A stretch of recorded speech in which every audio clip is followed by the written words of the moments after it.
Very good morning dear students आज की class में हम प्लाज्मा झिल्ली के बारे में डिस्कशन करेंगे।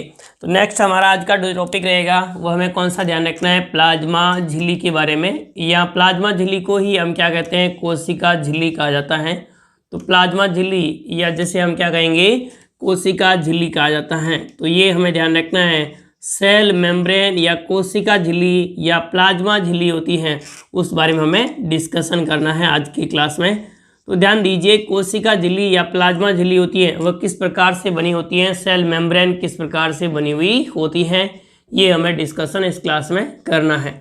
ध्यान दीजिए, कोशिका झिल्ली या प्लाज्मा झिल्ली होती है उसके बारे में हमें ध्यान रखना है कि यह सभी सजीव कोशिकाओं में, देखो चाहे प्रोकैरियोट हो यूकैरियोट हो, उन सभी सजीव कोशिकाओं में, सभी सजीव कोशिकाओं में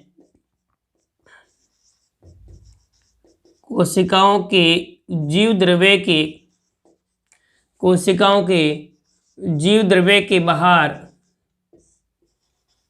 जीव द्रव्य के बाहर आप ध्यान दीजिए, तो आपको ध्यान रखना है जीव द्रव्य के बारे, एक पतली लचीली विद्युत आवेशित, पतली लचीली विद्युत आवेशित एवं आप ध्यान दीजिए चयनात्मक पारगम्य झिल्ली पाई जाती है।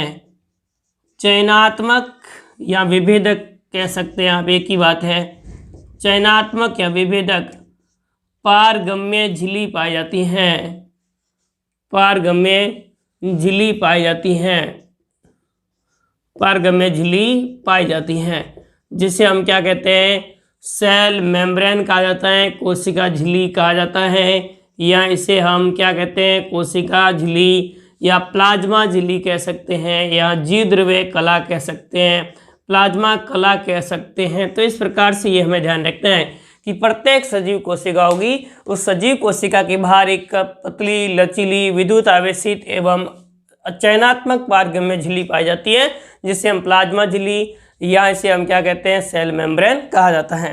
ध्यान दीजिए, एक वैज्ञानिक थे, उनका नाम था कार्ल नागेली।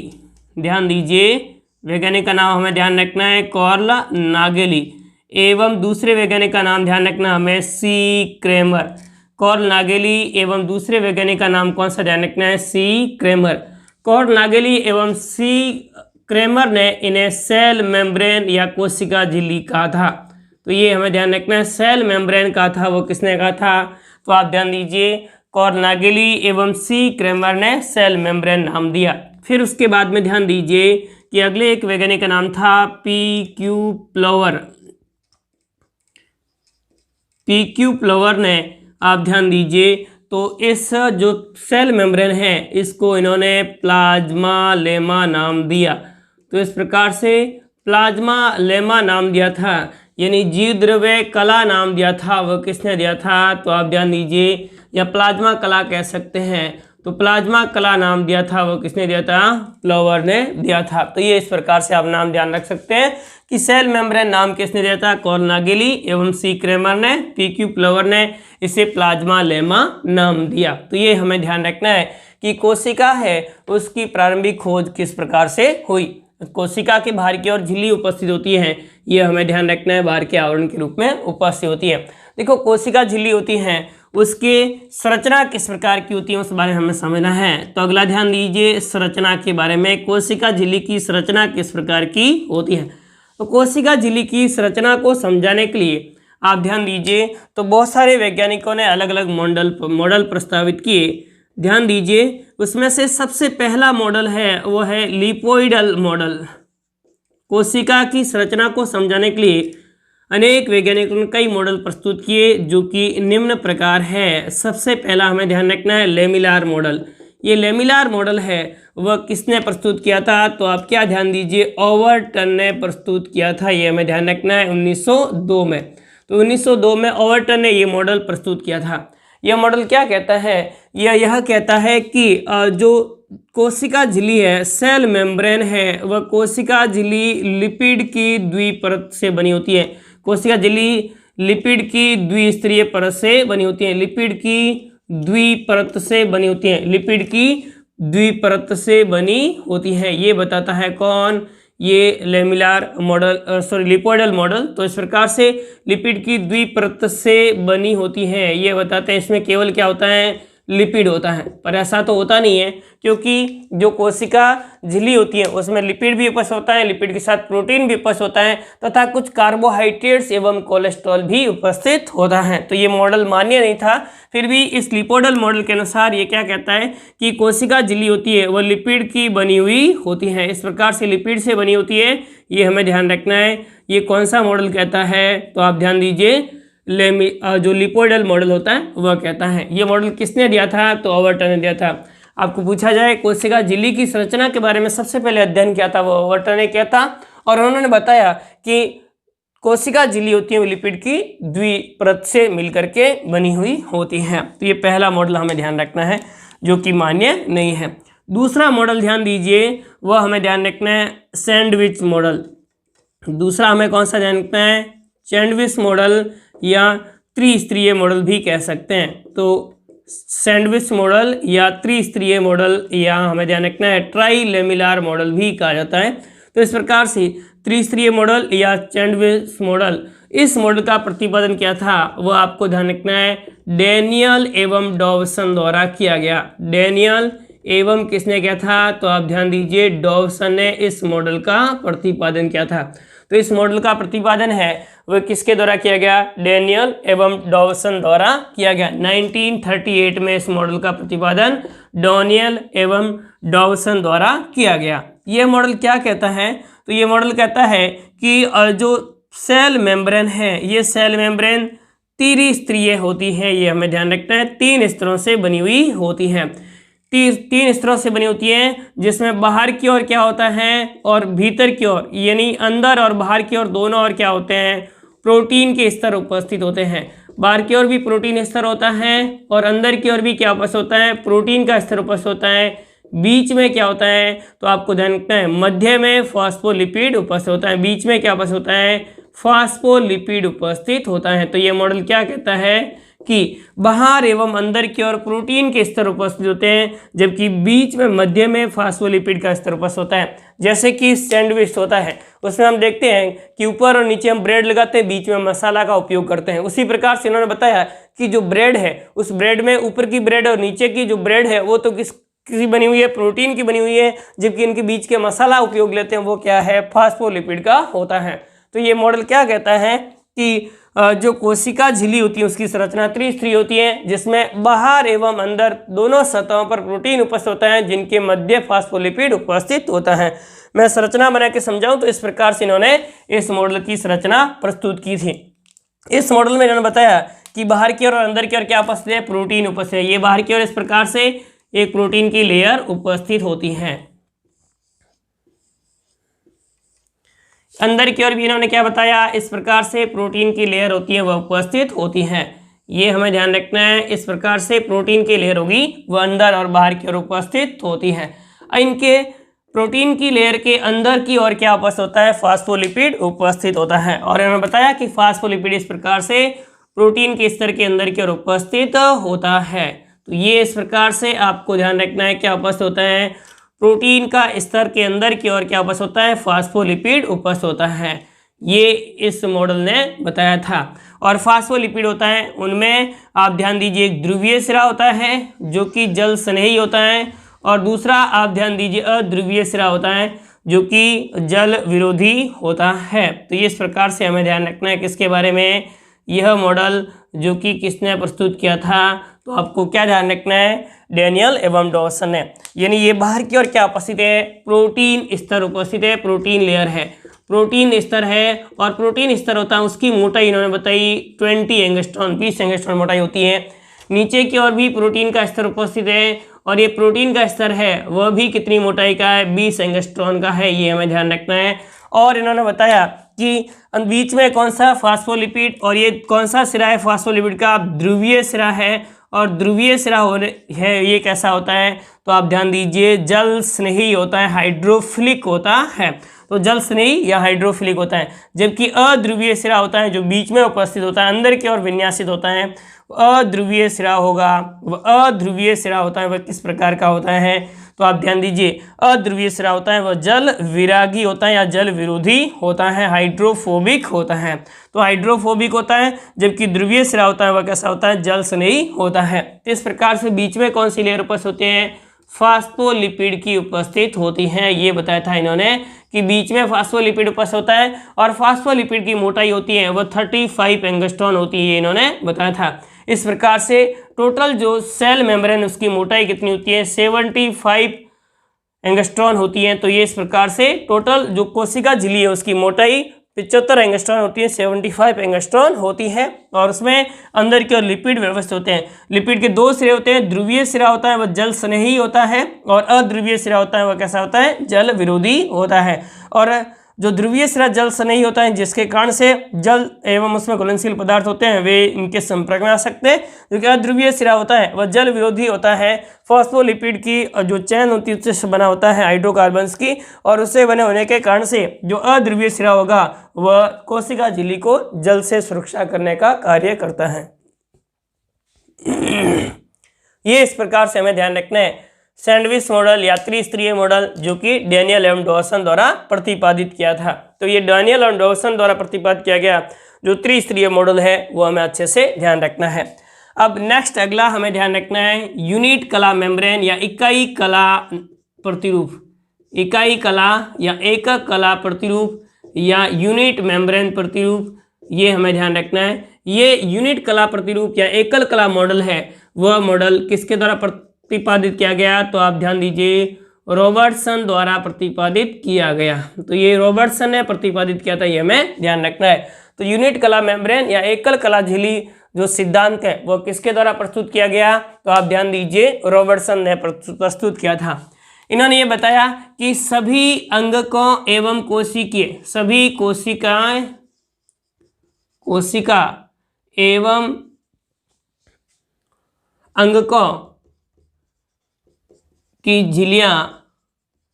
झिल्ली संरचनात्मक एवं कार्यात्मक रूप से समान होती हैं। संरचनात्मक एवं कार्यात्मक रूप से कैसी होती हैं, संरचनात्मक एवं कार्यात्मक रूप से क्या होती है, समान होती है।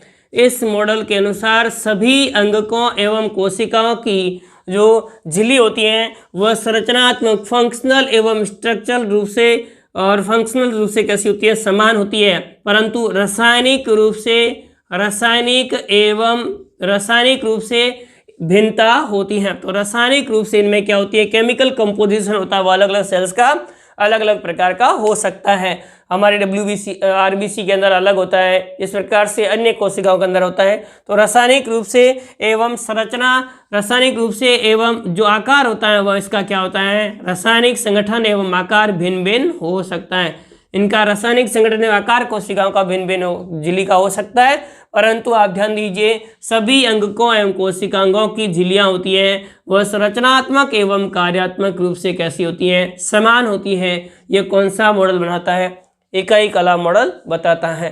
इस मॉडल में भी ये बताया गया कि बाहर की ओर और अंदर की ओर क्या उपस्थित होते हैं, प्रोटीन की लेयर उपस्थित होती है जिनकी मध्य फास्फोलिपिड की लेयर उपस्थित होते हैं। तो ये भी बताता है कि सभी जो कोशिकांग एवं आपको जानकर कोशिकाएं होती है उनकी कोशिका झिल्ली होगी वह लिपिड एवं प्रोटीन से मिलकर के बनी हुई होती है। तो लिपिड एवं प्रोटीन से मिलकर के बनी होती है। यह कौन सा मॉडल कहता है, इकाई कला मॉडल यह कहता है। नेक्स्ट अगला हमें मॉडल ध्यान रखना है, वो ध्यान रखना है नेक्स्ट मॉडल जो कि इम्पोर्टेंट भी है और अच्छे से हमें ध्यान भी रखना है। नेक्स्ट अगला मॉडल ध्यान रखना है, वो ध्यान रखना है तरल मोज़ेक मॉडल। नेक्स्ट अगला हमें कौन सा मॉडल ध्यान रखना है, तरल मोज़ेक मॉडल। तो नेक्स्ट ध्यान दीजिए अगला कौन सा है, फोर्थ तरल मोज़ेक मॉडल। तरल मोज़ेक मॉडल या जिसे हम क्या कह सकते हैं, क्रीमियर तरल मोज़ेक मॉडल या फ्लूइड मोज़ेक मॉडल भी कहा जाता है। तो ये हमें ध्यान रखना है, फ्लूइड मॉडल। ये मॉडल दिया था वो किसने दिया था? तो आप ध्यान दीजिए, सिंगर एवं निकोलसन द्वारा प्रतिपादित किया गया। यह मॉडल किसके द्वारा प्रतिपादित किया गया? सिंगर एवं निकोलसन द्वारा प्रतिपादित किया गया।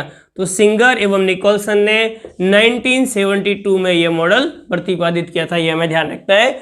इस मॉडल के अनुसार आप ध्यान दीजिए, तो कोशिका झिल्ली होती है, वह कोशिका झिल्ली किससे बनी होती है? फॉस्फोलिपिड एवं प्रोटीन से मिलकर के बनी हुई होती हैं। तो उन्होंने बताया कि कोशिका झिल्ली होगी वह फॉस्फोलिपिड एवं किससे मिलकर के बनी होती है? प्रोटीन से मिलकर के बनी हुई होती हैं। और उन्होंने बताया कि जो प्रोटीन होते हैं वे फॉस्फोलिपिड के अंदर मोज़ेक रूप में व्यवस्थित होते हैं। अर्थात हम ध्यान दें कि जैसे कि समुद्र है और उस समुद्र में जगह जगह पर द्वीप या टापू उपस्थित होते हैं, उसी प्रकार से जो फॉस्फोलिपिड समान समुद्र रूपी जो संरचना है उसके अंदर क्या होते हैं? प्रोटीन होते हैं, वे व्यवस्थित होते हैं। कुछ प्रोटीन पूर्ण रूप से अंदर की ओर धसे हुए होते हैं, कुछ प्रोटीन होंगे वे अर्ध धसे हुए होते हैं, कुछ प्रोटीन ऐसे होते हैं जो कि बाहर सतह पर पेरिफेरल उपस्थित होते हैं। तो इस प्रकार से इन्होंने बताया कि जो कोशिका झिल्ली होती है वह कोशिका झिल्ली लिपिड एवं प्रोटीन से मिलकर के बनी होती है, जिसमें फॉस्फोलिपिड समान जो समुद्र होता है उसके अंदर प्रोटीन होता है वे धसे हुए रहते हैं। तो इस प्रकार से ये मॉडल दिया था, उसे हम क्या कहते हैं? तरल मोज़ेक मॉडल कहा जाता है। अब इस मॉडल की संरचना किस प्रकार से, ध्यान दीजिए। इन्होंने बताया कि फॉस्फोलिपिड होता है वो फॉस्फोलिपिड से बनी होती है, मुख्य संरचनात्मक भाग होता है। यानी ये आपको देखते हैं, एक तो क्या होता है? मुख्य संरचनात्मक भाग होता है, यानी मुख्य घटक होता है, क्योंकि ये क्या करता है? संरचना का निर्माण करता है, संरचनात्मक घटक होता है, ये हमें ध्यान रखना है। यानी जो कोशिका झिल्ली होती है उसका मुख्य घटक होता है फॉस्फोलिपिड होता है, जो कि इनको संरचनात्मक स्थायित्व प्रदान करता है। दूसरी बात इन्होंने क्या बताई? इन्होंने ये बताई कि कोशिका झिल्ली होती है, उस कोशिका झिल्ली में फॉस्फोलिपिड होते हैं, वे असंतृप्त फॉस्फोलिपिड होते हैं। किस प्रकार के फॉस्फोलिपिड होते हैं? असंतृप्त फॉस्फोलिपिड होते हैं। असंतृप्त फॉस्फोलिपिड होने से क्या फायदा है? क्योंकि इससे यह इनकी प्रकृति कैसी होती है? तरल होती है। असंतृप्त फॉस्फोलिपिड होते हैं वे तरल प्रकृति के होते हैं। तो आप पहले पॉइंट ध्यान रखिए कि इस मॉडल के अनुसार जो मुख्य घटक होता है वह फॉस्फोलिपिड होता है, जो कि इसका संरचनात्मक घटक होता है, तथा कोशिका झिल्ली होती है वह अर्ध तरल या तरल होती है, और तरल प्रकृति के होने का कारण है वो क्या है? असंतृप्त फॉस्फोलिपिड से बनी हुई होती है। फॉस्फोलिपिड होता है, उस फॉस्फोलिपिड के दो सिरे होते हैं। असंतृप्त फॉस्फोलिपिड का मतलब क्या हुआ? जिसमें द्विबंध उपस्थित होते हैं, ये आपको ध्यान रखना है, इन्होंने बताया था। और इसके अतिरिक्त इन्होंने बताया कि फॉस्फोलिपिड होते हैं उसके दो सिरे होते हैं, एक होता है ध्रुवीय सिरा और दूसरा कौन सा होता है? अध्रुवीय सिरा। ध्रुवीय सिरा होगा वह कैसा होता है? जल स्नेही होता है। ध्रुवीय सिरा कैसा होगा? जल स्नेही होता है, जबकि अध्रुवीय सिरा होता है नॉन पोलर एंड होता है, वह कैसा होता है? अध्रुवीय सिरा होगा वह जल विरोधी होता है। तो इस प्रकार से इन्होंने बताया कि जल विरोधी होगा वह ध्रुवीय सिरा होगा, ध्रुवीय सिरा कैसा होता है? जल स्नेही होता है, ये हमें ध्यान रखना है। जबकि दूसरे क्या उपस्थित होते हैं? इसमें प्रोटीन उपस्थित होते हैं, और प्रोटीन होते हैं उसमें आप ध्यान दीजिए दो प्रकार के होते हैं। एक तो आपको ध्यान रखना है वो बाह्य प्रोटीन या परिवेशित प्रोटीन, और दूसरे हमें ध्यान रखना है अंतर्वेशी प्रोटीन। तो दो प्रकार के प्रोटीन उपस्थित होते हैं, एक तो आपको क्या ध्यान रखना है? अंतर्वेशी प्रोटीन, और दूसरे कौन से ध्यान रखना है? बाह्य प्रोटीन। तो इस प्रकार से प्रोटीन दो प्रकार के व्यवस्थित होते हैं। एक प्रोटीन होते हैं जो कि पूर्ण रूप से जो फॉस्फोलिपिड की लेयर होती है उसके अंदर धसे हुए उपस्थित होते हैं, तो उसे हम अंतर्वेशी प्रोटीन कहेंगे। कुछ प्रोटीन ऐसे होते हैं जो कि बाहर की ओर पेरिफेरल रूप से उपस्थित होते हैं, सतह पर उपस्थित होते हैं, उन्हें हम बाह्य प्रोटीन कहते हैं। तो इस प्रकार से दोनों प्रकार के प्रोटीन होंगे वह इसमें व्यवस्थित होते हैं, बाह्य प्रोटीन और अंतर्वेशी प्रोटीन। इसमें से जो बाह्य प्रोटीन होते हैं ये बाहर की ओर व्यवस्थित होते हैं, इनके साथ में ग्लाइकोप्रोटीन एवं ग्लाइकोलिपिड भी जुड़ा हुआ रहता है, जो कि कोशिका की आइडेंटिटी पहचान के लिए आवश्यक होते हैं। तो इसमें ग्लाइकोप्रोटीन भी होता है और साथ में क्या होता है? ग्लाइकोलिपिड भी होता है। तो ग्लाइकोप्रोटीन एवं ग्लाइकोलिपिड होते हैं, इससे मिलकर के ये भी इनमें उपस्थित होते हैं। तो ये इस प्रकार से हमें ध्यान रखना है। संरचना किस प्रकार से होती है हम समझ लेते हैं कि इसमें क्या उपस्थित होते हैं। इन्होंने बताया कि प्रोटीन उपस्थित होते हैं, तो कोशिका झिल्ली होगी उसके अंदर क्या होते हैं? एक तो प्रोटीन उपस्थित होते हैं। प्रोटीन होते हैं वे अलग अलग प्रकार के हो सकते हैं।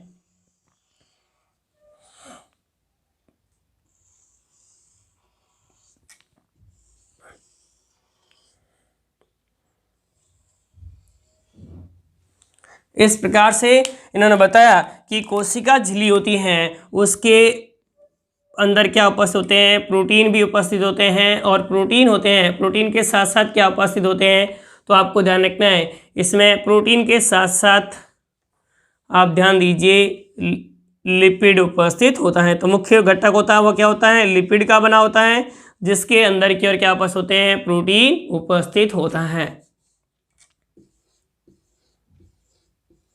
ये इस प्रकार से जो प्रोटीन है वह सतह पर भी उपस्थित होते हैं और साथ में कहाँ पर उपस्थित होते हैं, अंदर की ओर धसे हुए भी उपस्थित होते हैं।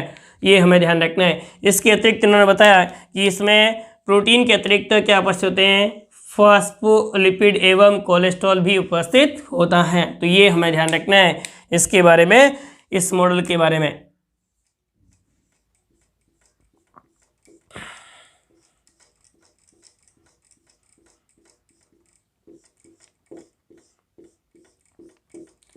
इन्होंने भी बताया कि किससे बना होता है, लिपिड के द्विस्तर से बना हुआ होता है।